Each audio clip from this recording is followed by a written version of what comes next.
Friends, வணக்கம். Welcome back to Indian kitchen Tamil. இன்னைக்கு வீடியோவில் நல்ல டேஸ்டான ஆரோக்கியமான ஒரு கூட்டு வகை பார்க்கலாங்க.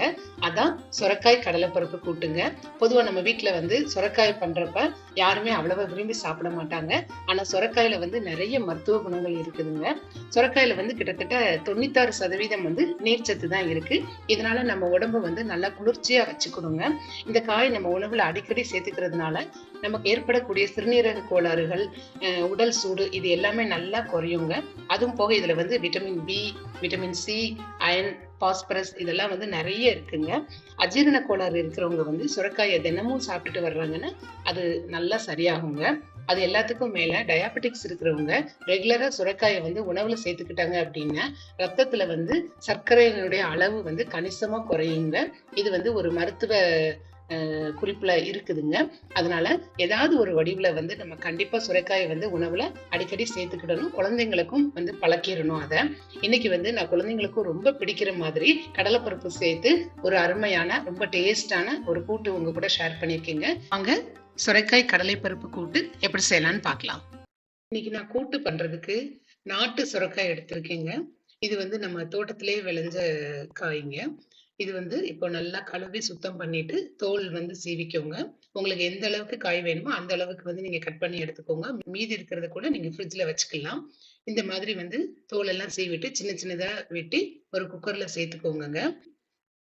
இப்ப இது கூட வேவும் ஒரு 10 போல சின்ன வெங்காயம் இந்த மாதிரி வெட்டி சேர்த்துக்கோங்க. அது கூட வேவும் 1/4 டீஸ்பூன் மஞ்சள் தூள், 1 டேபிள் ஸ்பூன் அளவுக்கு குழம்பு மிளகாய் தூள் சேர்த்துக்கோங்க காரத்துக்காக. என்னுடைய லிங்க் நான் டிஸ்கிரிப்ஷன்ல கொடுக்குறேன், வேணும்னு செக் பண்ணிக்கோங்க. அது கூடவே 1/4 டீஸ்பூன் அளவுக்கு சீரகம்ங்க. இப்போ ஒரு 1/4 கப் அளவுக்கு கடலைப்பருப்பு நல்லா கழுவி சுத்தம் பண்ணிட்டு இப்போ இந்த சுரைக்காய் கூட சேர்த்துக்கோங்க. பொதுவா நம்ம கடலைப்பருப்புலையும் செய்யலாம், பாசிப்பருப்புலையும் பண்ணலாங்க. நான் இன்னைக்கு கடலைப்பருப்பு எடுத்திருக்கிறேன். இப்போ இதில் சேர்த்துட்டு வாசனைக்காக கொஞ்சமா பெருங்காயத்தூள் சேர்த்துக்கோங்க. சேர்த்துட்டு ஒரு 2 டேபிள் ஸ்பூன் அளவுக்கு நல்லெண்ணெய் சேர்த்துக்கோங்க. அதனால கூட்டு நல்ல வாசனையா இருக்கும். கொஞ்சமா தண்ணி சேர்த்துக்கோங்க. ஏற்கனவே இது நீர் காய்ங்கிறதுனால தண்ணி ரொம்ப தேவைப்படாது. நல்லா இந்த மாதிரி கலந்து விட்டுருங்க. கலந்து விட்டுட்டு குக்கர் நல்லா மூடி வச்சிருங்க. குக்கர் மூடினதுக்கு அப்புறமா இது 3 விசில் கொடுத்து நம்ம வேக வைக்கணுங்க. இப்ப பாருங்க, நம்ம 3 விசில் கொடுத்து நல்லா வேக வச்சாச்சு. இப்ப ப்ரெஷர் எல்லாமே அடங்கிருச்சு. குக்கர் ஓபன் பண்ணிடலாம். இப்ப பாருங்க, குக்கர் நான் திறந்துட்டேன். பாருங்க, காய் பருப்பு இதுல எல்லாமே நல்லா வெந்துருச்சுங்க. இந்த மாதிரி ஒரு கரண்டியால லேசா மசிச்சுட்டு அப்படியும் கலந்து விட்டுருங்க. பாருங்க, பருப்பு நல்ல கிள்ளு பதத்துல வெந்திருக்குதுங்க. இந்த ஸ்டேஜ்ல தேவையான அளவு உப்பு சேர்த்துக்கோங்க. சேர்த்துட்டு நல்லா கலந்து விட்டுருங்க. பொதுவா கூட்டுக்கு கொஞ்சம் கம்மியா தான் உப்பு சேர்க்கணுங்க. அதுதான் நல்லா இருக்கும். இப்ப இதுக்கு ஒரு சின்னதா ஒரு தாளிப்பு கொடுத்துடலாம். அதுக்கு ஒரு தாளிக்கிற கரண்டியில கொஞ்சமா எண்ணெய் விட்டு, எண்ணெய் சூடானதுக்கு அப்புறமா 1/2 டீஸ்பூன் கடுகு, அது கூடவே கருவேப்பிலை, 2 மிளகாய் வத்தல், கொஞ்சமா பெருங்காயம், கொஞ்சமா சீரகம் சேர்த்துட்டு நல்லா இந்த மாதிரி தாளிச்சுட்டு நம்ம கூட்டு கூட கலந்துருங்க. அவ்வளவுதாங்க.